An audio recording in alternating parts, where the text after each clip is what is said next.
Kaya kasama natin ngayon ang nagcha-champion nito, ang president ng Greens for Good, si Miss Shirley. Good morning! Good morning, ma'am. Alam mo, nung pinitch ko tong storya na ito, I was really hoping against hope na mag-align yung mga schedule namin dahil gusto ko po talaga i-share sa inyo kung gaano kaganda yung mga gulay dito sa Pilipinas, kung gaano kabongga yung mga meron tayo at kung huhulaan nyo, abot kaya ito. Pero bago tayo mag-dive in sa mga presyo, sa kung ano ito, Miss Shirley, congratulations for doing this and thank you for doing this. Ano ang kwento mo? Ang kwento ko, isa akong anak ng magsasaka. Okay.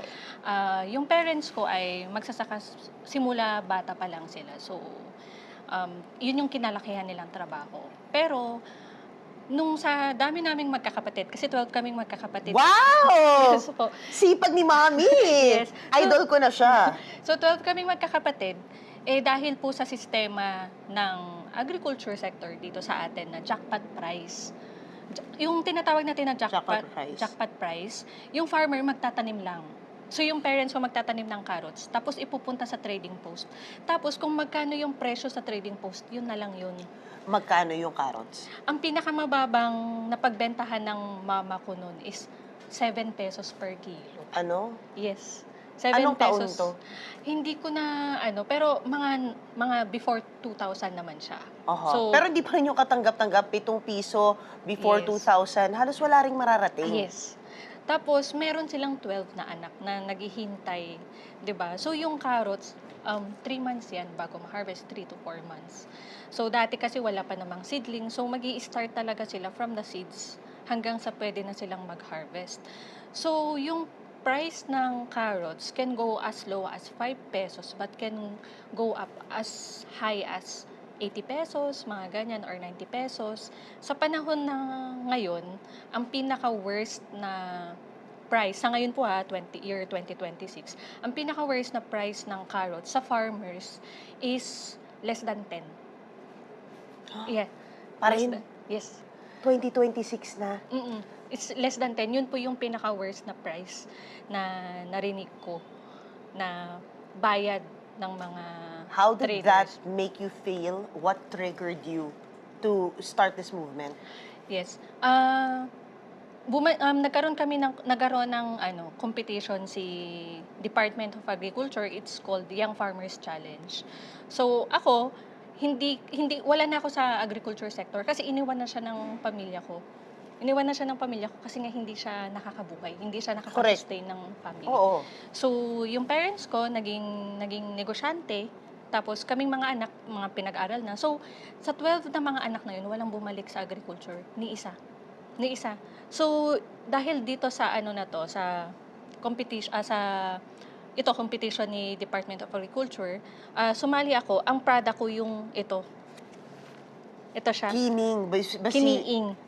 Yes. Ang kiniing ay smoked meat. Cordilleran smoked meat. Ito yung pinaka-traditional way of preserving ng mga Cordillerans. So, ang ginagawa nila dito is salt lang, tapos ihahang siya ng ilang araw or i-smoke siya. So, yun na yun siya. So, kilala ang Cordilleran sa kiniing or itag. Oo. Yes. Actually, yung nagbagyo ako, parang Yes. na-come across ko na po ito at ino-offer to sa ilang mga hotel na rin, di ba? Yes. Mas sumisikat na rin siya na we also have our smoked meats. Yes. Tapos, ang naman dito, ang catch dito, ako lang ang kauna-unahang processor sa nagkaroon ng FDA. Yes. Congrats! Ang hirap kumuha ng FDA. Alam Talaga. ko. Yes. So, Relate ako dyan. yes. So, nag-join ako ng trainings ni DTI, ni DA, lahat yon dinaanan ko para ma-promote ko ito. Tapos, since it's a Young Farmers Challenge, nakamit naman ako ng mga kasama ko mga young farmers na nagpo-produce na. So, na-meet ko yung nagtanim nito, si Jera, itong cherry tomato. Shal? Yes. Kala ko from Italy. No. Yes. So, better. From yeah. Benguet. Mountain Province. Mountain Province. Yes, O, Mountain diba? Province. So, kung makikita nyo, may iba't ibang kulay tayo. Meron tayong yellow, meron din tayong purple, meron ng din anak ko tayong red. So, lahat ito, close to organic na sila kasi certified silang GAP. Wow! Yes. And how much ito per kilo? Binibenta lang namin to 250 per kilo. Yes. Alam mo, Day, hirap na hirap ako yung anak ko. Kaya ubusin kalahating kilos. Yes. As So, in, 2 years old pa lang siya, kinikandy niya to. yes po. So, binibenta namin to 250 pesos per kilo lang. Eh, kung Grabe. pupunta ka ng groceries, minsan hindi nila i-reveal yung Yes. price kasi per pack siya. Oo! Yes, per Diba? pack siya. Tapos yung 8 piraso. Yes. Higa. Hindi, kaya tayo may Greens for Good, guys. Ito na. Yes. Kaya nandito si Madam. Yes. Miss Kaya Shirley. yung ginagawa na namin sa Greens for Good is, yung price namin, minsan mas mataas sa palengke or minsan mas mababa. Pero yung presyo namin, hindi namin kasi alam kung ano yung mababa or mataas. Pero our price is fair for farmers. Yes. Fair Okay. for farmers po yung What do price you mean namin. fair for farmers? What's their take home in this? Yes. So, para masabi natin na fair para sa farmers, kinukompute namin yung production cost ni farmer plus yung expenses niya at yung price niya kung nakakabuhay ba siya ng pamilya para hindi sila tumigil magtanim. Para hindi sila tumigil magtanim. Kamusta na yung sitwasyon ng mga farmer natin? Kasi dati, ang nangyayari, kaya sila nandito sa sector na to, imbis na passion nila, Yes. ay dahil it's a means for survival. Yes. Which should not be. Sana. Dahil, honestly, babalik na naman tayo sa age-old na sirang plaka na sa ibang bansa, yung mga farmers, sobrang yaman. Yes, totoo po. Apakayaman, friend, di ba? Yes, totoo Di, po. iiyak ka ng pako pag nalaman mo eh. At actually, yung maganda sa inyo, nagko-compute pa kayo for them. Because I'm sure Yes. they didn't have the capacity to compute it for themselves, di ba? Yes. So, meron din ba kayong program na tinuturuan nyo sila mag-compute? Actually, ang mga farmers natin, alam nila. Kasi sila yung gumagastos eh. So, Correct. Pero alam nila by experience. Alam nila by Dahil kinikilo na yes. nila, natanim na nila, Yes. kailangan ko ng ganito. yun Yes. lang, ang experience nila is kung ano lang yung nilabas nilang pera, hindi nila nadagdag yung labor. Oo. So imagine mo yung carrots, magtatanim ka ng carrots 3 to 4 months. Tapos yung binilang lang ni farmer, gumastos ako ng 40,000 Yun dito lang. sa carrots. So pag kumita siya ng 70,000, so parang 30,000, yung tingin niya kumita na siya pero hindi niya nadagdag wala yung labor cost yes. niya. So kung 30,000 lang yung kinita niya, ibig sabihin 10,000 monthly lang yung income niya dun sa 3 months. Kung ganito yung nangyayari, bakit ang mahal ng presyo ng gulay Mm-mm. sa merkado? Yes. Kasi madami silang layers. May mga tayong- middleman, Yes. na taga-dikta. Yes. So, ang si farmers kasi, magdadala lang sila ng gulay nila sa trading post. So, yung trading post, andun lahat ng mga purchasers, andun lahat ng mga traders, andun lahat yung mga naghahagal ng price. So, in every cabbage na binibili nyo ng 30 pesos or 50 pesos, 5 pesos lang napupunta sa farmer. Or in every 100, 10 pesos lang ang kay farmer. Hindi dapat, baliktad nga dapat Yes. ata eh, di ba? Yes. Parang, what change are you guys imposing now that you're having this voice? 'Di ba? Sa pagdating ng trading post, meron ba kayo nakausap na let's say mambabatas para i-standardize yung kita ng mga farmer? Imagine mo, we have the best of the best crops, the best of the best soil, the best of the best PC. Tapos, lagi tayo, my God, nag-i-import tayo. Alam mo, Yes. actually, hanggang ngayon sa akin, hindi naman yan din yung background ko journalism, but it baffles me. Talagang it's something that's nakakagalit kasi lahat tayo, pag sinabi mo presyo sa palengke, sakit. Yes. Diba? Budget ko, ganito. Tapos yung iba, kaya ang pangit ng diet ng Pilipino, sorry to say, ay dahil ang mahal ng gulay. Yes. It should not be mahal ang gulay. It should be fair. Fair for everyone. Fair for everyone. Yes. Kasi, yung sa question mo, ma'am, kanina, kung meron ba tayong mambabatas na nakausap para maging pantay, maging fair. Nung nagkaroon tayo ng emergency sa cabbage, na yung cabbage is binabayaran na lang ng 5 pesos sa farmer, ang pinaka-worst nun is piso. Piso. What Piso year was that? Ito lang, itong year na to. Sino, nung walang puso yung kausap niya, friend. Yes. Walang Literal. puso. Bakit ganun? So, yung mga farmers... So more mine. Puro ganun. Kasi nga po, sa trading post lang, wala tayong mas maayos na market distribution. Yun nga eh, bakit Yes. nga wala? I mean, we've been doing this. We've course. even been teaching Yes. people how to, di ba, how to really make rice nung It's unang more panahon. of systemic na yun. Exactly, di So, ba? sino ba yung mag-aangat din sa atin lahat? Yung sistema. Di ba? Nawala. Nawala. Na ngayon, dahil sa Greens for Good, nagkakaroon tayo ng kamalayan na meron pala tayo ng mga ganito na abot kaya yung presyo. Ang kailangan, dumami ka na parang kabuti. Yes. Di ba? Kasi kami lang to eh. So, kung kami, ilan lang yung members namin, marami pang farmers sa trading. Oo, ilan? Sa Benguet. Do they have the numbers? Kung sa Rough Benguet, figures? wala masyado. Kasi parang kung ako titingnan ko, halos lahat naman kami doon, anak, kamag-anak ng mga Oo. farmers. So, let's say 80% to 90% doon is nasa agricultural sector. Oo. Yung ibang percentage is nasa professional sector na o karamihan umaalis na doon sa lugar nila kasi ayaw na nilang magtanim. Sino nang mas bata pa sa akin na gusto pang magtanim? Ayaw na nila kasi nga yung nakita nila, well, paano ako kikita diyan? Magtatanim ako ng 3 months tapos ito lang yung kikitain ko. Ayan. So, ayun. Masakit, masalimuot yung kwentuhan at nakaka-sober talaga siya. Pero dito na tayo, magpa-happy tayo, di ba? Ang ganda nito, di ba? Ganda ng mga produkto natin. So ngayon, Shirley, isa-isahin natin yung world-class products. Ito nga, alam mo yun, napapanood ko lang to sa napapanood ko lang to sa mga cooking show sa abroad nung bata ako. Alam mo yun, parang, my gosh, iba-iba yung kulay, di ba? As I love it, sobrang ganda. What is this? How much is this? Ito ay Swiss chard. Swiss chard. So, Swiss chard. yeah. O, di ba yung isa sabi ko, my God, may Swiss chard pala tayo. Yes. So, Swiss chard to, binebenta lang namin to ng per kilo kasi siya. Kung naka-base kami sa per kilo, it's 350. But Oo. we pack it. Dami nun. Oo. Kasi magkano Sobrang to? dami to. Kasi ito is nasa 50 grams lang to. Oo.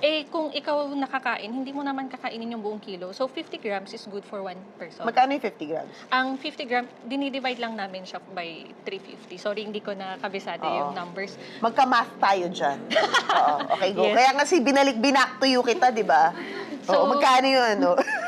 Binalik mo rin sa akin, sis, eh. Tapos, meron tayong kailan. Chinese kale. Yes, ang Yes. sarap nito. Pag sa hot pot friend, oh, Yes. di ba? So, itong kailan, it's organic. Wow! Yes, organic to. Tanim to ni Kuya Drino. Kay Kuya Drino. Yes, ito naman, tanim Magkano ni... yan? Ito naman, binibenta namin 50 pesos yung ito.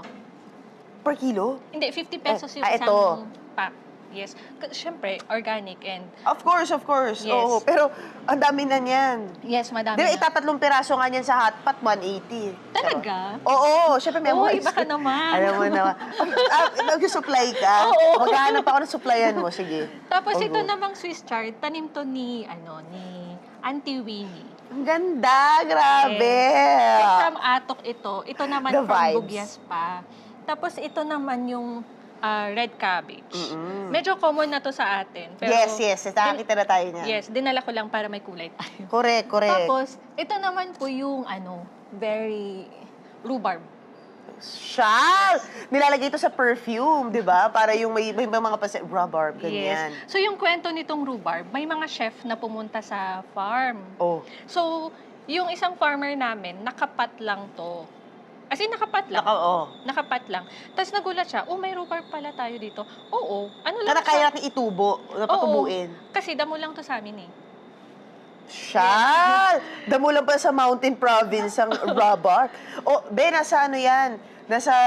Hindi ko syempre, hindi ko nababanggitin yung luxury brand. Yes. Sa pabangong nirigalo sa akin ni Mamu yan. Yes. Na naka-orange paper bag. Chef yung pumunta. So sabi Oo, niya, gets. grabe, parang ang hirap hanapin nito. Kaya niyo pa bang magtanim? Tapos tumawa kami. Kasi syempre, ba't Dahon Bibil- ano nga sa amin to eh, damo eh.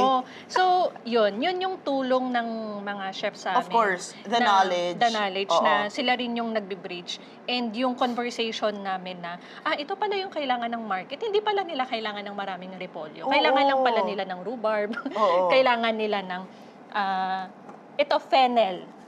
Locally produced. Social! Yes. May fennel! My gosh! Di ba, sarap anuhin yan, di ba? Alam mo yung mga performative na Gen Z, lagay mo sa tapat ng bike mo, kunwari, naglalakad-lakad ka with your, Yes. basket, market bag, alam ng mga inay yan. Pero So, hindi, yeah. masarap din to, lalo to sa salad, kainin. Usually sa groceries, parang yung nakikita namin na... Ang ganda nung quality. Hindi mo makikita sa palengke. Oo, yes girl. Hindi mo Yes, makikita. as an inay, alam ko yan. Kaya ano Yes. nakita actually, first time ko sila nakita sa Hog Festival. Thank you so much, Jan. Pinag-host niya ako noon and I was so exposed. This is so close to my heart, especially mga pamilyang Pilipino. Oh my gosh, di ba? Yes. May ganito tayo. Tapos saan ka nakakita ng fresh na fresh? Yung nasa grocery, wala na to. Yes, Yung yes. ano na lang. Oo, Kasi tapos may syempre- brown-brown na yung dulo. Yes. Or imported. Ini-import. Oh my gosh, Yes. magkano to? Binebenta namin to. Bulong lang talaga Ah. dapat to. Binebenta namin siya as 450 pesos per kilo lang. Oo, wow! Ito, mga siguro 1/4 to, no? O Wala pa. Oh my God! Ayan. Wala pang 1/4. Oh, go. Tapos, ito naman celery. Ang ganda ng celery nyo. Ang laki. Yes. Ang So, laki yung- ng celery. May nakapagsabi sa amin na yung celery nyo imported. Is syempre yung narinig yun nung farmer. Tas, Na-hurt? Hindi, Akala ko tuwang-tuwa siya. Ako ma-hurt ako, no. That's from our land. Hindi, tuwang-tuwa siya kasi yung Quality. Naisip nila global. Yung naisip niya, pwede palang tumapat. Tatapat, Diba? sis! Oo, tatapat to, Yes. di ba? Nakikita natin, di ba? Itatapat natin to sa iba't ibang bansa. Ang laki. Yes. Magkano to? Binebenta namin to 250 pesos per kilo. Ay, wow. Yes. Sarap. Tapos ito naman, spring onions. Na ang laki din.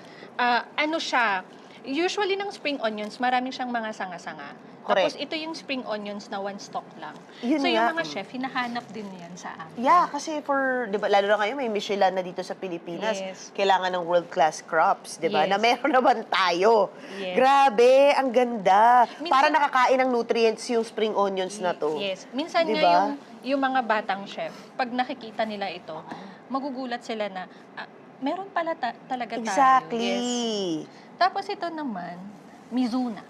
Wow, ang sarap Yan. nito. Japanese spinach. Ay, Japanese Ang sarap lettuce. nito. Yes, na binibigay sa mga salad. Ayan. O, last 2 minutes na pala tayo. Kayo na pa tayo. Sorry. No, dami kasi hinaing eh. Tapos ito naman yung kale. Di ba? Of course, Yes. kale. Mylan K. Tapos, ito, kaya natin itong produce sa Pilipinas.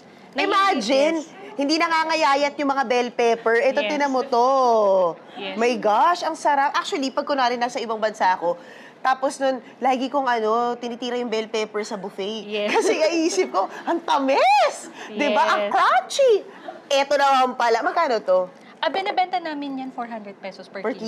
kilo. Yes. Ang dami na nun. Ang bulong nila sa akin, nasa 600 daw sa palengke. Oo, Yes. tapos ganyan kaliliit eh. Mm-mm. Oo. Tapos ito naman, yung regular natin na sugar beets, yung red.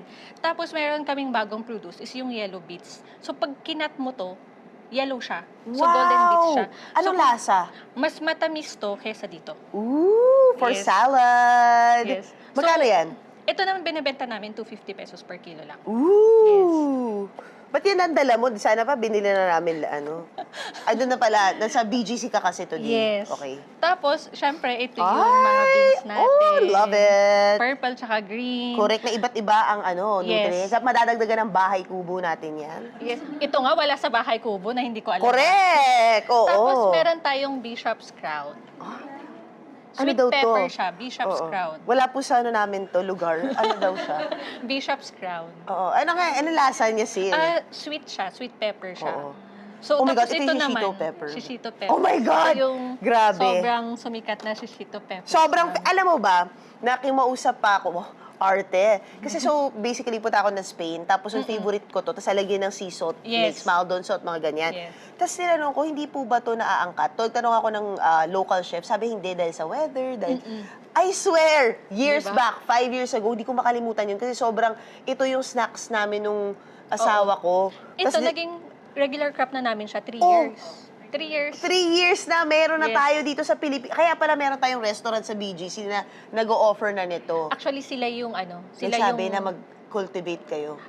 Ang kwento nun, nagdala kami ng 5 kilos na, "Chef, baka magamit niyo po." Kinuha nila lahat ng produce namin, "Sige, lahat ng produce niyo, mag-produce pa kayo, kukunin namin lahat." So sila yung pinakaunang sumuporta at nagtiwala sa amin. Oo. Yes. It's dahil sa pepper na to. hindi lang dahil Alam mo, sa meron na nito sa, ano, di ba, kay Chef Josh Boutwood. May mga Ay. Michelin, may mga shishito, pero don't worry, baka sa inyo na rin kumuha.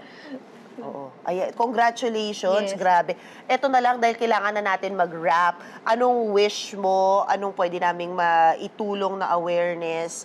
At anong vision mo for Greens for Good? Yes. Ang vision namin for Greens for Good is we should have a fair price to everyone. Fair market for farmers and alam mo, magkaroon ng dignidad din yung mga farmers. Yun. Yun yung pinaka gusto namin na mangyari. Kaya namin siya pinupush through Greens for Good. Gusto namin na magkaroon ng dignidad ang mga farmers. Na hindi lang sila nagtatanim.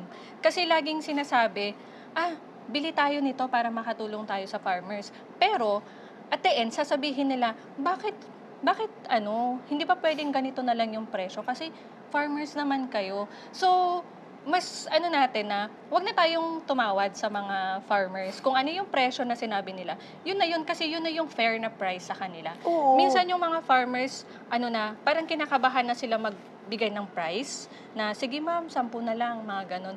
Wag.